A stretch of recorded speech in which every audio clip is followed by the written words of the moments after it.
First, there was that race to develop a vaccine. Now researchers want to know if mixing up doses from different manufacturers will boost the protection.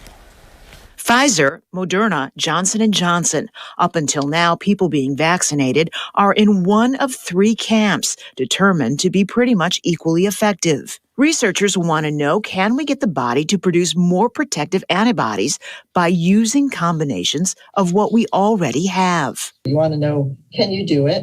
And then you also want to know, well, if you do it, do you really boost immunity? There are some vaccines where if you give multiple shots, you kind of reach a plateau. The University of Rochester Medical Center is joining national research. First up here, Pfizer. Any volunteer that had received Pfizer, Moderna, or J&J as an EUA vaccine, and they are then all brought in for a booster. The first group, everybody got Moderna, including the people who had had Moderna to begin with.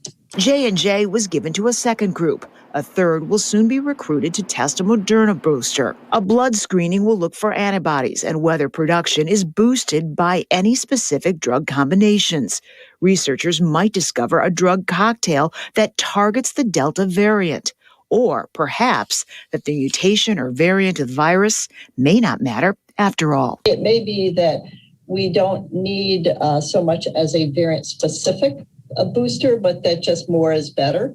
If you have higher levels of antibody, that helps to neutralize whichever virus you may encounter. Researchers stress it's still not certain whether boosters will even be needed, yet if they are, they want to be ready with some answers. We do have links to these studies, including how to volunteer on 13wham.com. Well, federal authorities believe a plan to combat violent crime in Rochester is, in fact, working. The Viper Task Force was started earlier this month following a dramatic increase in violent crime earlier this summer. Tanner Jubenville joining. Progress, agencies say more cooperation is needed from the community. Tanner?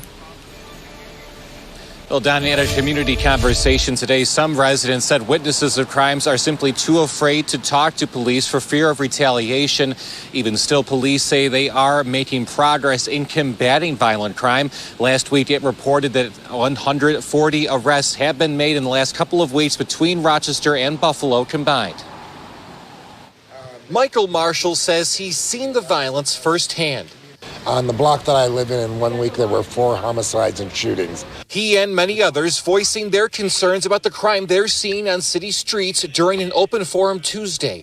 Members of the Viper Task Force, made up of federal and local authorities, listened to questions and concerns about gun violence and how they're targeting violent offenders.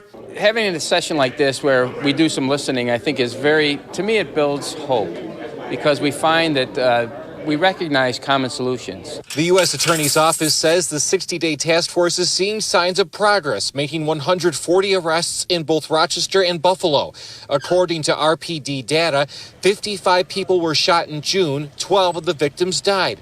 So far this month, there have been 26 people shot, 3 fatally. I think it's pretty measurable in terms of, what's happening with, shootings, what's happening with homicides, and we'll see where we are at the end of it. Some in the meeting voiced concern about targeted policing, yet authorities insist the task force is going after repeat violent offenders. We spent a great deal of effort targeting, who we think are the worst of the worst in terms of violent offenders in our community. Police say meetings like this are vital in building relationships with the community and improving relations. Yet many in attendance say witnesses to crimes are often too scared to come forward with information. We need to step up and give the police the information that they need to prosecute violent offenders. That's what my message is. We are victims in Rochester. We are not snitches. The U.S. Attorney's Office says it will continue hosting these community conversations to try and continue to build relationships with Rochester. A costly Social Security scam stopped in its tracks. That's thanks to clerks who acted quickly.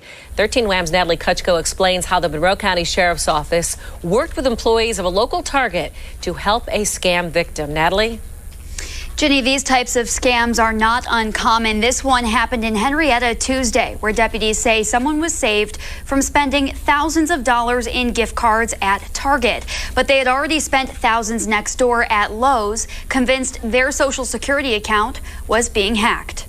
It starts with a phone call. We had a case where a person received a phone call and they were led to believe that their Social Security number had been hacked. Earlier this week, Monroe County Sheriff's deputies say the scammer told the victim someone used her identity to spend $200,000 and eventually convinced the person to go to Lowe's in Henrietta to buy gift cards. Purchase, I believe, $3,000 worth of gift cards, which then they'd be able to provide the numbers from the gift cards, and that would allow them to alleviate this situation that had been caused by the hack. Investigator Trevor Hibbard says that person was later led to the next store over at Target to lose thousands more in gift cards, a sale that was cut short. Thankfully, the employee at Target was aware of this type of a scam and said to the person, "Hey, what are you buying these for?" and was able to say to them, "You need to call the police. This is a scam. Don't spend any more money." Gift card scams are not unusual. The Better Business Bureau says they grew more popular over the last year. Because people were isolated, they weren't out as much. If you have seniors in your life, if you see gift cards laying around the house, remind them of how dangerous these scams are, that they are going to lose this money, and the likelihood of getting it back is very slim. But investigators say it's not just seniors who are targeted and say it can happen to anyone. Meanwhile, the sheriff's office gives kudos to the Target cashier. Even without training, a lot of people do know, and I think, they just see the signs. They see someone coming in that maybe seems a little bit confused, maybe doesn't seem like the typical, joyous occasion of I'm buying a gift card to send a gift to someone. Now, deputies recommend anyone who feels they may be getting scammed contacts their local police department for help. And their biggest advice, of course, is to avoid these gift card sales over the phone altogether.